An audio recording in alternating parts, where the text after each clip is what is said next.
Hi friends, എല്ലാ കൂട്ടുകാർക്കും സജ്ജി റൈസിലേക്ക് സ്വാഗതം. ഇന്നത്തെ നമ്മുടെ റെസിപ്പി വളരെ രുചികരമായിട്ടുള്ള ഒരു ഈവനിങ് സ്നാക്കാണ്. നമ്മൾ കായപ്പോളയൊക്കെ ഉണ്ടാക്കുന്നത് പോലെ തന്നെയാണ്, എന്നാൽ കുറച്ചും കൂടി വ്യത്യസ്തമായി സേമിയയും കൂടി ചേർത്തിട്ടാണ് ഈ ഒരു പോള ഉണ്ടാക്കാൻ പോകുന്നത്. അപ്പോൾ എങ്ങനെയാണ് ഇത് തയ്യാറാക്കി എടുക്കുന്നതെന്ന് നമുക്കൊന്ന് കണ്ടു നോക്കിയാലോ. ഇതിലേക്ക് ആവശ്യമായിട്ട് 3 മീഡിയം സൈസ് ഏത്തപ്പഴം ഞാനിവിടെ എടുത്തിട്ടുണ്ട്. ഏത്തപ്പഴം 4 നീളത്തിൽ കീറി ചെറിയ ചെറിയ പീസാക്കി കട്ട് ചെയ്തെടുക്കുകയാണ്. ഇനി ഇതിലേക്ക് ആവശ്യമായിട്ടുള്ളത് സേമിയയാണ്. 1 കപ്പ് വറുത്ത സേമിയയാണ് ഞാനിവിടെ എടുത്തിട്ടുള്ളത്. ഇനി ഈ സേമിയ വേവുന്നതിന് ആവശ്യമായിട്ടുള്ള പാൽ ഒഴിച്ചു കൊടുക്കാം. 1.5 കപ്പ് പാലാണ് ഞാനിവിടെ ചേർത്ത് കൊടുക്കുന്നത്. ഇനി ഇതൊന്ന് വേവിച്ചെടുക്കാം. ഒരുപാട് വെന്തുടഞ്ഞു പോകേണ്ട ആവശ്യമില്ല. വറുക്കാത്ത സേമിയയാണ് നിങ്ങൾ എടുക്കുന്നതെങ്കിൽ നെയ്യിലിട്ട് ചെറുതായിട്ടൊന്ന് വറുത്തെടുത്താൽ മതിയാകും. ഇനി പാൻ ചൂടായി വരുമ്പോൾ 2 ടേബിൾ സ്പൂൺ നെയ്യ് ചേർത്ത് കൊടുക്കാം. ഇനി ഇതിലേക്ക് 1/4 കപ്പ് അണ്ടിപ്പരിപ്പാണ് ചേർത്ത് കൊടുക്കുന്നത്. അതൊന്ന് റോസ്റ്റായി വരുമ്പോഴത്തേക്കും നമുക്ക് ഉണക്കമുന്തിരിങ്ങയും കൂടി ചേർത്ത് കൊടുക്കാം.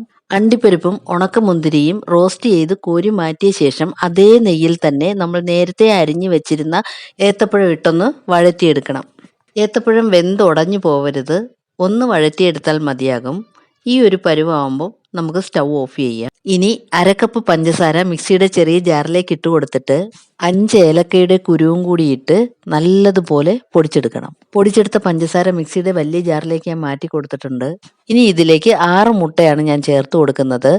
വീഡിയോ കണ്ടുകൊണ്ടിരിക്കുന്ന കൂട്ടുകാർ ഇതുവരെ സബ്സ്ക്രൈബ് ചെയ്തിട്ടില്ലെങ്കിൽ ഒന്ന് സബ്സ്ക്രൈബ് ചെയ്ത് കൂട്ടാക്കാനും മറന്നു പോകരുതേ. മുട്ടയും പഞ്ചസാരയും കൂടി നല്ലതുപോലെ അടിച്ചെടുത്തിട്ടുണ്ട്.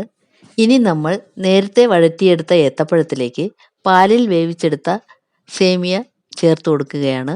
ഇത് രണ്ടും കൂടി ഒന്ന് ഇളക്കി യോജിപ്പിച്ച ശേഷം മുട്ടയും പഞ്ചസാരയും കൂടി അടിച്ചെടുത്തത് ഇതിലേക്ക് ഒഴിച്ചു കൊടുക്കാം. വെള്ളമൊന്നും ചേർത്ത് കൊടുക്കേണ്ട ആവശ്യമില്ല. ബാറ്റർ കട്ടിയായി തോന്നുകയാണെങ്കിൽ കുറച്ച് പാലും കൂടി ഒഴിച്ച് ഒന്ന് ലൂസാക്കി എടുക്കാവുന്നതേ ഉള്ളൂ. 3 ടേബിൾ സ്പൂൺ പാലും കൂടി ഇപ്പോൾ ചേർത്ത് കൊടുക്കുന്നുണ്ട്. ഇതെല്ലാം കൂടി വളരെ പതുക്കെ ഒന്ന് ഇളക്കി യോജിപ്പിച്ചെടുക്കാം. ഉടഞ്ഞു പോവാതെ പതുക്കെ ഒന്ന് ഇളക്കിയെടുത്താൽ മതിയാക്കും. 1 നുള്ളു ഉപ്പും കൂടി ഇപ്പോൾ ചേർത്ത് കൊടുക്കാം. മധുരം ഒന്ന് ബാലൻസ് ചെയ്യുന്നതിന് വേണ്ടിയിട്ടാണ്. ഇപ്പോൾ നമ്മുടെ ബാറ്റർ ഇവിടെ റെഡി ആയിട്ടുണ്ട്. ഇനി ഒരു തവ സ്റ്റവിൽ വെച്ച് പ്രീഹീറ്റ് ചെയ്തെടുക്കാം. തവ നന്നായി ചൂടായി വരുമ്പോൾ നമുക്ക് ഈ പാത്രം അതിൻ്റെ മുകളിലേക്ക് വച്ചു കൊടുക്കാം. നേരത്തെ റോസ്റ്റ് ചെയ്ത് വെച്ചിരുന്ന അണ്ടിപ്പരിപ്പും മുന്തിരിങ്ങയും പകുതി ഭാഗം ഇപ്പോൾ ഇതിലേക്ക് ഇട്ട് ഒന്ന് മിക്സ് ചെയ്ത ശേഷം അടച്ച് വെച്ച് മീഡിയം ഫ്ലെയിമിലിട്ട് 20-25 മിനിറ്റ് സമയം വേവിച്ചെടുക്കാം. എല്ലാവരുടെയും സ്റ്റൗവും ബർണറും ഒരുപോലെ ആവില്ലല്ലോ, അപ്പോൾ വേവാനുള്ള സമയം വ്യത്യാസം വരും. ആവി പുറത്തു പോവാതെ നല്ലതുപോലെ അടച്ചു വെച്ച് വേവിച്ചെടുക്കാൻ ശ്രദ്ധിക്കണം. ഞാൻ ഈ ഹോളിലേക്ക് 2 ഗ്രാമ്പു എടുത്ത് വെച്ച് കൊടുക്കുകയാണ്. ഗ്രാമ്പൂവിൻ്റെ നല്ലൊരു സ്മെല്ലും കൂടി ഉണ്ടാവും. പകുതി വേവാകുമ്പോൾ നമ്മൾ നേരത്തെ പകുതി മാറ്റി വെച്ചിരുന്നില്ലേ നട്ട്സ് മുന്തിരിങ്ങ, അത് ഇതിൻ്റെ മുകളിലേക്കൊന്ന് വിതറി കൊടുക്കാം. ഇപ്പോൾ നട്ട്സൊക്കെ ഇതിൻ്റെ മുകളിൽ പറ്റി പിടിച്ചിരുന്നോളും, ഇളകിപ്പോകില്ല, കാണാനും ഒരു ഭംഗിയുണ്ടാവും. 20-25 മിനിറ്റ് കഴിയുമ്പോൾ നമുക്കിത് തുറന്നു നോക്കാം.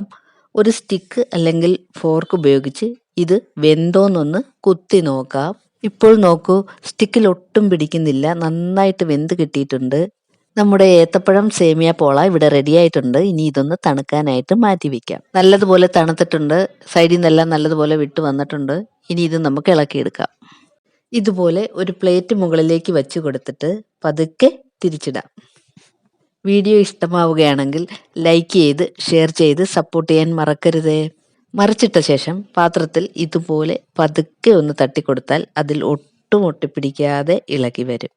ഇപ്പോൾ നോക്കൂ, നല്ല ബ്രൗൺ കളറായിട്ട് കിട്ടിയിട്ടുണ്ട്. അടിപൊളി ടേസ്റ്റാണ്. എല്ലാവരും ഉണ്ടാക്കി നോക്കണേ. നിങ്ങളുടെ അഭിപ്രായം കമൻറ്റ് ചെയ്യാൻ മറക്കരുതേ.